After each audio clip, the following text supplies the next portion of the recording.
What's up, Athletic lovers and listeners, and welcome back to Maverick Postgame. We've got another full show for you today as Mesa women's basketball obtains a victory in one of their most intense games. And men's basketball also performed excellently in the same game as well. Plus, a nerve-wrackingly close game in softball.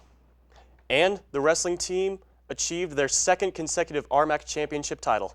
All of that and so much more as we move ahead into this recap-packed episode of Maverick Postgame. So with that being said, I'm your host, Grace Metcalf. And I'm Jackson Moore, filling in for Estrella.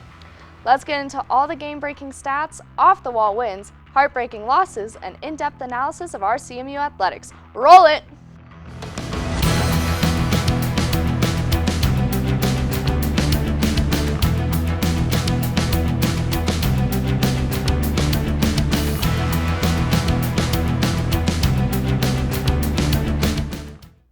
Hello everybody, once again, I'm Jackson Moore. And I am Grace Metcalf. Let's hop right in and take a look at all the Mavtastic action that took place this week here at CMU.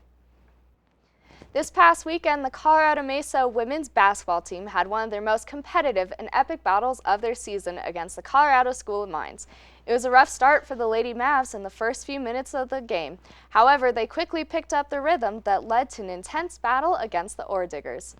Throughout the entire game, it was a nerve-wracking battle between the two teams. With a couple quick shots, the Mavs tied the game by the end of the second quarter.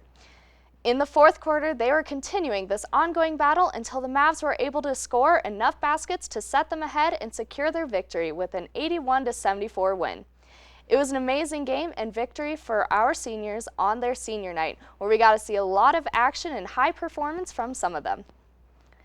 Daniela Turner led all scorers with 28 points on 9 for 16 shootings and was perfect from beyond the arc where she was 4 for 4, which was impressive due to this being a spot she has struggled with all year. Mariah Martin finished with just 20 points on 5 for 11 from the field and 8 for 10 from the charity stripe. Martin did hit a pair of fast break three-pointers to help the Mavericks extend the lead late in the game. Seniors Sophie Anderson and Emily Cabby drew the tough defensive matchups of Ore Diggers, Denali Pinto and Sammy Von Sickle. Anderson limited Pinto to just 2 shots from the field and 5 total points. As a team, the Mavericks dominated in the statistics. Overall, the Mavs had a higher percentage in free throw success rate and 3-point field goals. The Mavs also had more rebounds and steals throughout the game. This was the Mavs' 9th straight win to improve to 21-4 on the season as they continue into their upcoming games.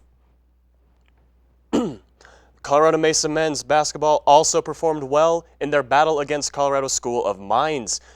Through challenging and a victorious game, the Mavericks outstandingly conquered the Ore Diggers by a score of 72-62, avenging their previous loss against them. Blaze Threat scored a career-high 27 points on 8 and 16 from the field and 10 through 11 at charity stripe.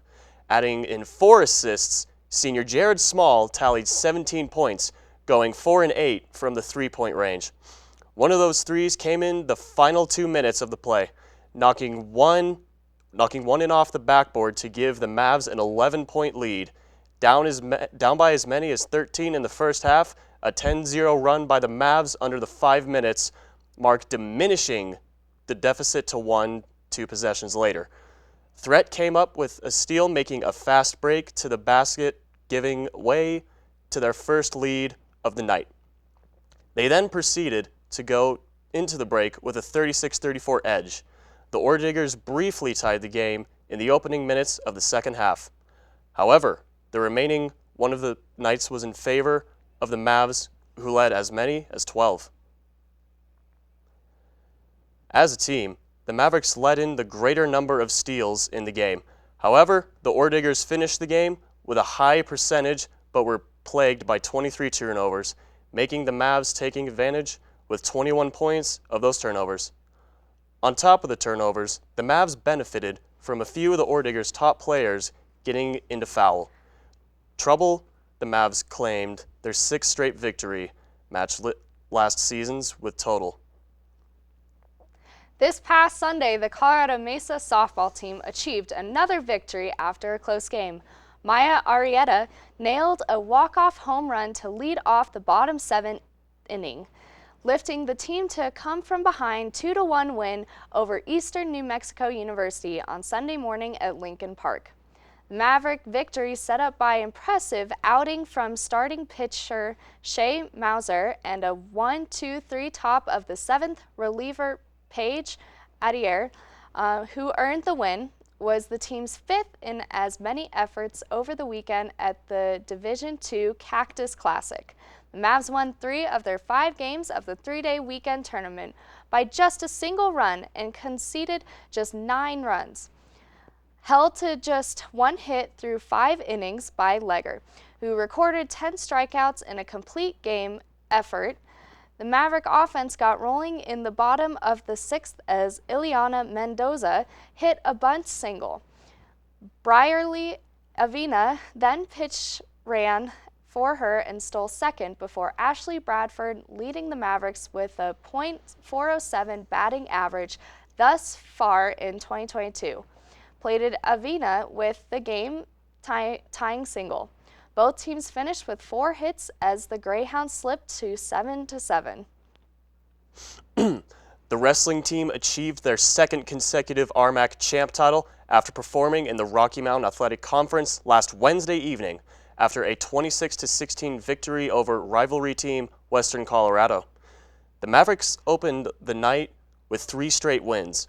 One of the dual-changing bouts of the night, Andrew Silva delivered a come-from-behind win over Dean Noble with 10-7, with Mavericks on the verge of clinching the duel and the championship.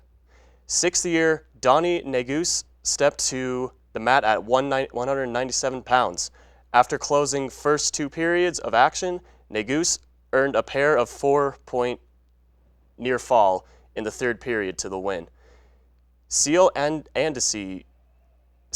clinched the duel with the title with a 13-1 major decision victory over Porter Fox. Now that we have recapped some of the games, it's time to announce our Maverick of the Week. Our Maverick of the Week goes to Marissa Gallegos.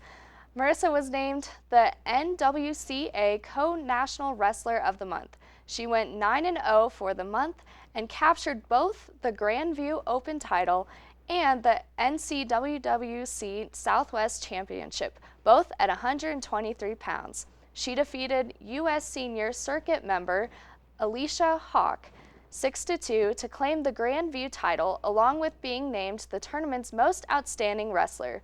She is 20-1 on the season with her lone loss to a wrestler from Simon Fraser that dropped down to 116 pounds.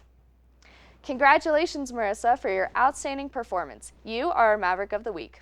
We are now at the end of our show, and it is time for our closing statements.